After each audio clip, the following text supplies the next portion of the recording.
இன்றைக்கி கடவுள் நம்மளுக்கு கொடுத்துருக்க வசனம் 1 சாமுவேல் 1:14. அவளை நோக்கி, நீ எதுவரைக்கும் வெறித்திருப்பாய்? உன் குடியை உன்னை விட்டு விலக்கு என்றான். இந்த வசனத்தை கொண்டு கடவுள் நம்மகிட்ட என்ன சொல்கிறத பார்ப்போம். இங்கே அன்னாள் என்ற பெண்ணுக்கு குழந்தை இல்லை. அப்போ அவள் தேவனோட சன்னதியில் சத்தமாக வேண்டுதல் பண்ணாமல் வாயை மட்டும் அசைச்சு வேண்டுதல் செய்கிறாள்.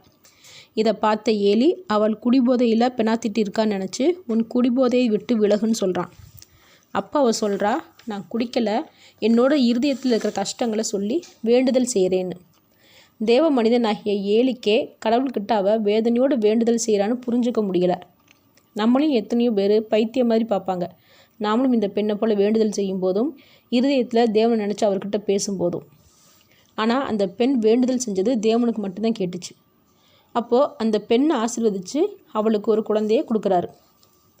அதே போல தான் நம்மளோட வேண்டுதலும் பக்தியும் மற்றவங்களுக்கு பைத்தியக்காரத்தனமாக இருந்தாலும் தேவன் ஒருவருக்கு மட்டும்தான் நம்மளை பற்றி நல்லாவே தெரியும்.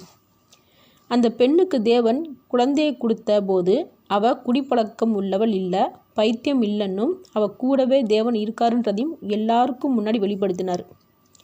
அதே போல் நம்மளோட ஜெபத்தையும் தேவனுக்கும் நமக்கும் மட்டுமே தெரிஞ்ச வேண்டுதல்களையும் தேவன் நமக்கு கொடுத்த அன்னைக்கு நம்மளை பைத்தியக்காரத்தனமாக பார்த்த ஜனங்கள் முன்னாடி தேவன் நம்ம கூடவே இருக்காருன்றதை உணர வைப்பார்.